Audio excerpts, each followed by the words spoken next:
हाँ जी, अस्सलाम वालेकुम वरहमतुल्लाहि वबरकातुहू। रब्बिश इश्रह ली सदरी वयस्सिर ली अमरी वाहलुल उक़दतम मिन लिसानी यफ़क़हू क़ौली। हम वापस आ चुके हैं सेकंड ईयर 9th क्लास तर्जुमातुल कुरान 9th क्लास फिज़िक्स के हम सेकंड चैप्टर की एक्सरसाइज कर रहे थे, जहाँ पर हमने जो है ना वो एमसीक्यू बड़ी डिटेल से कवर किए थे। अब हम जो है ना वो शॉर्ट क्वेश्चन पे आ रहे हैं। डिस्क्रिप्शन में नोट्स एडेड हैं, पीडीएफ की फॉर्म में लगे हुए हैं, आप वहाँ से डाउनलोड करके उनको एक्सेस कर सकते हैं। लेकिन स्टिल आई एडवाइस यू कि आप जो है ना वो नोट्स को खुद बनाएँ ताकि आपको चीज़ों को करना आए। ठीक हो गया जी? नोट्स डिस्क्रिप्शन में ऐड है, वहाँ से आप फ्री ऑफ कॉस्ट डाउनलोड कर सकते हैं, कोई मुश्किल वाली बात नहीं है। लेकिन बराए मेहरबानी बार-बार आपसे कह रहा हूँ कॉन्सेप्ट समझने की कोशिश करें, क्योंकि अगर आपको कॉन्सेप्ट समझ आ गया, लिखना कोई काम नहीं है आप बच्चों के लिए। ठीक हो गया जी? आते हैं जी शॉर्ट क्वेश्चन पे। Define scalar and vector quantity. Scalar और वेक्टर क्वांटिटीज़ के बारे में मैं पढ़ लिया था। ऐसी चीज़ें जिनको हम सिर्फ स्केलर वो होती हैं जिनको एक्सप्रेस करने के लिए हमें सिर्फ मैग्नीट्यूड चाहिए होता है। ठीक है? और मैग्नीट्यूड क्या होता है, उसमें 2 चीज़ें शामिल होती हैं, एक न्यूमेरिकल वैल्यूज़ की नंबर और दूसरा उसका यूनिट। ठीक हो गया ना? वेक्टर क्वांटिटीज़ वो होती हैं जिनको एक्सप्रेस करने के लिए हमें मैग्नीट्यूड चाहिए होता है और डायरेक्शन भी चाहिए होती है। ठीक हो गया ना? तो ये होती है वेक्टर क्वांटिटीज़, ये होती हैं स्केलर क्वांटिटीज़। मिसाल आप दे सकते हो स्पीड की, डिस्टेंस की, अ, इसी तरीके से स्पीड और डिस्टेंस हमने पढ़ा, ये दोनों स्केलर क्वांटिटीज़ हैं। टाइम है, मास है, ठीक है? इसी तरीके से वेक्टर क्वांटिटीज़ हैं। ठीक है? मैं आपको मिसालें लिख देता हूँ यहाँ पे ताकि आप लिख लें। स्पीड, डिस्टेंस, मास, ठीक हो गया ना? इसी तरीके से टाइम, यहाँ पर आप जो है ना वो वेलोसिटी लिख सकते हो, डिस्प्लेसमेंट लिख सकते हो, एक्सेलरेशन लिख सकते हो, जो दिल करे लिख सकते हो, टेंशन नहीं लेनी बस सवाल की। ठीक है? जब भी आपने सवाल करना है शॉर्ट क्वेश्चन में कोशिश करें, फिज़िक्स में आपने यूनिट लिखना है, यूनिट लिखना है, फार्मूला लिखना है, डेफिनिशन लिखना है और एग्ज़ाम्पल्स के साथ हमने शॉर्ट पूरा करना है। तो डेफिनिशन ली थी, 7 एग्ज़ाम्पल लाज़मी देनी है। 5 example each of scalar quantities and vector quantity. 3-3 मैंने आपको दे दिए, 4-4 तकरीबन, ठीक है ना? वेलोसिटी, डिस्प्लेसमेंट, एक्सेलरेशन, ये मैंने आपको 4-4 तकरीबन मिसालें दे दी हैं, 5-5 आप लोग खुद कर सकते हैं, ठीक है? कोई मसले वाली बात नहीं है। हेड टू टेल रूल इसको छोड़ दें, मैं आपको नेक्स्ट टाइम करवाऊँगा। एक टॉपिक रह गया आपका, वो इंशाल्लाह हेड टू टेल रूल का जैसे ही जो है ना वो टॉपिक डिस्कस करेंगे, उसी के अंदर ही आप मैं ये भी करवा दूँगा, उसकी टेंशन नहीं। What are distance time graph and speed time graph, इसके लिए हम जो है ना वो वापस चलते हैं ताकि आपको जो मैंने पढ़ाया है उसी में से मैं आपको दिखा देता हूँ ताकि आपको समझ आ जाए चीज़ों की। अबे भाई इधर आओ ना, क्या जा रहे हो? डिस्टेंस टाइम ग्राफ और स्पीड टाइम ग्राफ।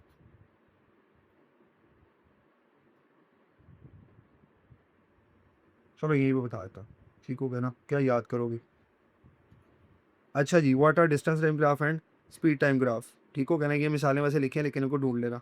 ठीक है? डिस्टेंस टाइम ग्राफ क्या होता है? Graph that shows relationship between distance covered by a body and time is called distance time graph. जो डिस्टेंस के और टाइम के दरमियान रिलेशन बताता है वो डिस्टेंस टाइम ग्राफ होता है। डिस्टेंस जो है ना वो वाई एक्सिस पे होता है और टाइम जो है वो एक्स एक्सिस पे होता है। ठीक हो गया ना? और डिस्टेंस टाइम ग्राफ का जो ग्रेडियंट होता है, इसलिए मैं कहता हूँ बेटे पढ़ लेना। इसका जो ग्रेडियंट होता है, ठीक है? इसके अंदर जो लाइन होती है वो क्या शो करती है? अभी हमने एमसीक्यूज़ में पढ़ा, स्पीड शो करती है। ग्रेडियंट इसकी स्पीड शो करती है। इसी तरीके से स्पीड टाइम ग्राफ है, a graph that show relationship between speed of moving object and time, और इसका ग्रेडियंट क्या शो करेगा बेटे हमें? अभी हमने पढ़ा, इसका ग्रेडियंट हमें एक्सेलरेशन शो करेगा। ठीक हो गया जी? या आपने मिसाल लाज़मी बतानी है, नहीं तो आपके नंबर नहीं आएँगे। अच्छा जी, आगे चलते हैं। 1 हो गया, 2 हो गया, ये नहीं किया, 3 हो गए। For falling objects near the earth have same constant acceleration, that does it imply that a heavier object will faster than a lighter object? देखिए जी, वो कह रहा है कि जो आसमान से चीज़ नीचे, मैंने आपको एक्सेलरेशन समझाई थी, ग्रेविटेशनल एक्सेलरेशन, वो फ़ोर्स जिससे ज़मीन चीज़ों को अपनी तरफ खींचती है। ठीक हो गया ना? तो ग्रेविटेशनल एक्सेलरेशन जो फ़ोर्स लगाती है तो उसकी वजह से कोई एक्सेलरेशन होती है। ठीक हो गया ना? तो वो कहना चाह रहा है कि ज़मीन की ग्रेविटेशनल एक्सेलरेशन तो हमेशा 10 ही होती है। ठीक है? तो इसका क्या मतलब है कि जो भारी चीज़ें हैं, इससे क्या इम्प्लाई होता है कि भारी चीज़ें ज़्यादा तेज़ गिरेंगी और हल्की चीज़ें कम तेज़ गिरेंगी। ठीक हो गया ना? यानी अगर मैं एक पत्ता फेंकूँ और एक ईंट फेंकूँ, तो वो कहना चाह रहा है कि ईंट तो फिर पहले गिरेगी और पत्ता बाद में गिरेगा, लेकिन एक्सेलरेशन तो सारों की 10 ही है, तो ये कैसे हो रहा है? ठीक है ना? तो बेटे यहाँ पर आती है एयर रेजिस्टेंस। ठीक हो गया ना? हवा में एक रोकने की ताकत होती है। मैं आपको मिसाल देता हूँ, जब आप मोटरसाइकिल बहुत ज़्यादा भगाते हैं, तो आपके मुँह पे जो है ना वो हवा के थपेड़े पड़ रहे होते हैं। ठीक है ना? एयर रेज़िस्ट कर रही होती है। ठीक है? जब एयर रेजिस्टेंस बीच में आती है ना, तो वहाँ पर जो है ना वो उस चीज़ को ऊपर को पुश कर रही है और चीज़ नीचे को आ रही है। ईंट की ईंट का मास ज़्यादा होता है, उसका वेट ज़्यादा होता है, इसलिए उस पे फोर्स ज़्यादा लग रही होती है ज़मीन की वजह से। पत्ते का मास कम होता है, पत्ते का वेट कम होता है, जिसकी वजह से फोर्स कम लगती है उस पे, ठीक है ना? तो जो फोर्स कम लगेगी, बैरूनी फोर्स ज़्यादा लगेगी, एयर रेजिस्टेंस ईंट पे एयर रेजिस्टेंस कम लगती है। क्यों? उसके ऊपर जो फोर्स होती है वो ज़्यादा होती है, उसकी मास ज़्यादा होने की वजह से, ठीक हो गया ना? तो इसका हम जवाब क्या देंगे कि जो हैवी ऑब्जेक्ट्स होते हैं, उनका मास क्या होता है? ग्रेटर होता है। तो उन पे ग्रेविटेशनल फोर्स जो होती है वो ग्रेटर होती है।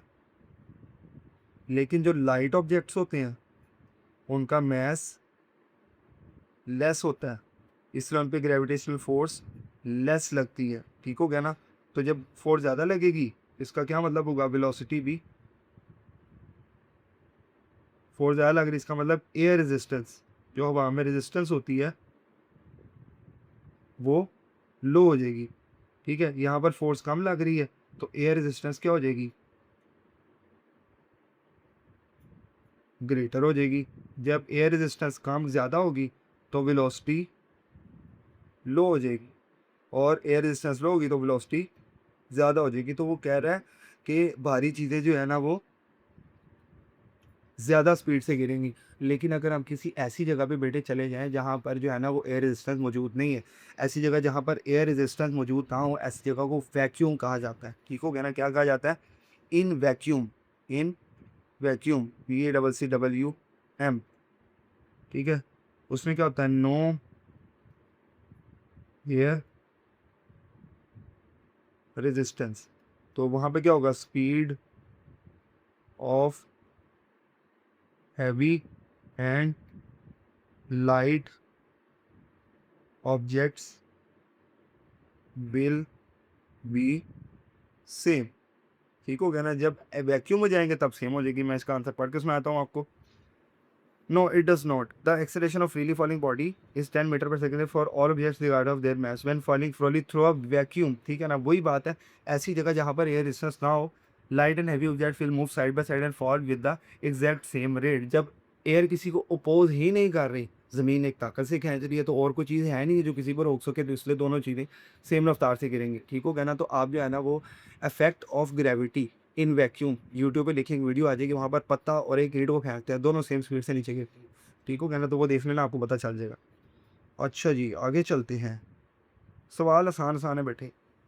The vector quantities are sometime written in scalar notation not boldface, how its direction is indicated. वो कह रहा है, हमने एक दफ़ा पढ़ा था वेक्टर का, जब चैप्टर पढ़ा था ना, हमने कहा था कि वेक्टर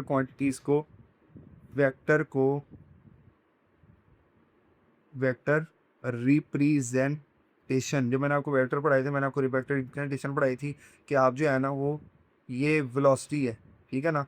तो वेलोसिटी को आप बोल्ड कर दोगे, मोटा करके ज़रा लिख दोगे, मार्कर से लिखते होते हैं, ये मोटा करके लिख दो, ठीक हो गया ना? ये है बोल्ड, बोल्ड करके मोटा करके लिखा है, ठीक है?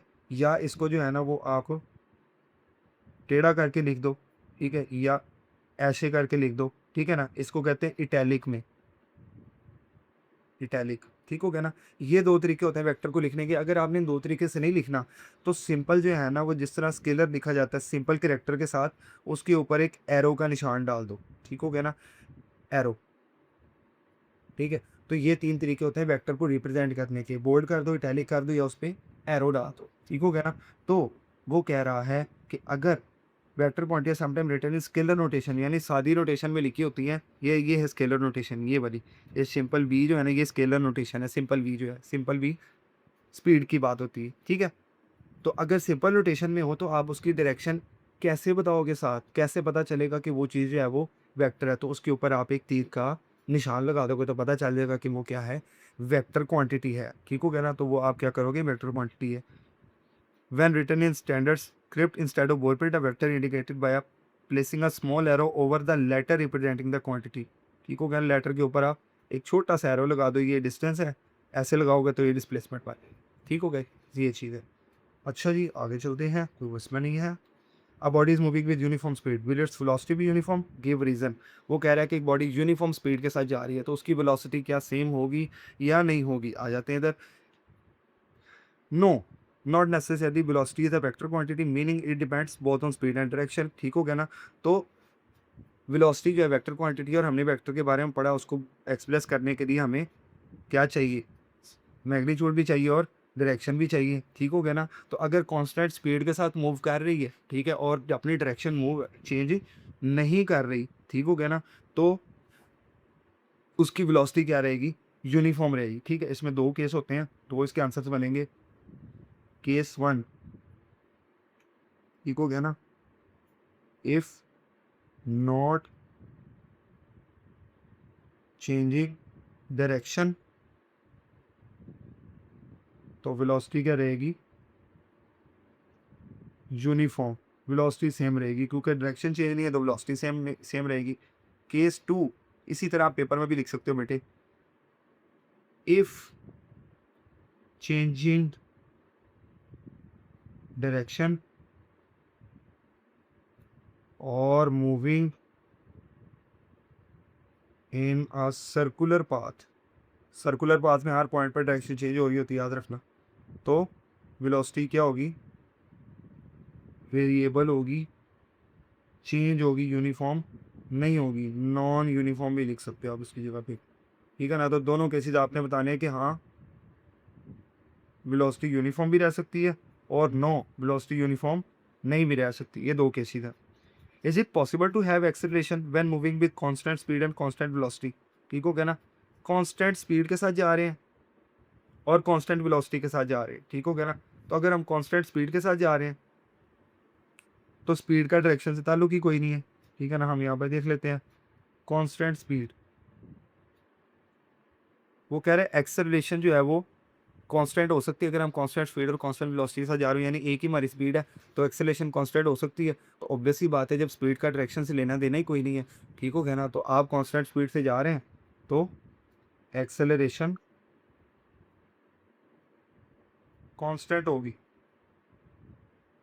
Because no change in direction, direction change होगी तो वेलोसिटी चेंज होगी, वेलोसिटी चेंज होगी तो चेंज इन वेलोसिटी को एक्सेलरेशन कहते हैं। लेकिन अगर वही कांस्टेंट वेलोसिटी, अब वेलोसिटी कांस्टेंट है, ठीक है ना, वेलोसिटी कांस्टेंट में जो है ना वो, if it is not changing direction, अगर ये डायरेक्शन चेंज नहीं कर रहा, देन एक्सेलरेशन क्या होगी, कांस्टेंट। एक केस हो गया। यहाँ पर आप और लिखोगे इफ चेंजिंग डायरेक्शन, अगर वो डायरेक्शन चेंज कर रहा है तो क्या होगी, एक्सेलरेशन वेरिएबल, चेंजिंग एक्सेलरेशन होगी। ठीक हो गया ना। क्यों, क्योंकि वेलोसिटी जो है ये किस पे डिपेंड करती है, डायरेक्शन पे डिपेंड करती है। ठीक है ना। इतने आसान सवाल है, कोई मुश्किल चीज़ ही नहीं है। अगर आपको समझ नहीं आई तो कमेंट सेक्शन में कमेंट करके बताएं, ताकि आपका मसला हल किया जा सके। नोट सारे के सारे डिस्क्रिप्शन में आप वहाँ से डाउनलोड कर सकते हैं फ्री ऑफ कॉस्ट। मैं मिलूंगा आपसे किसी नेक्स्ट स्ट्रक्चर में। Until then bye bye.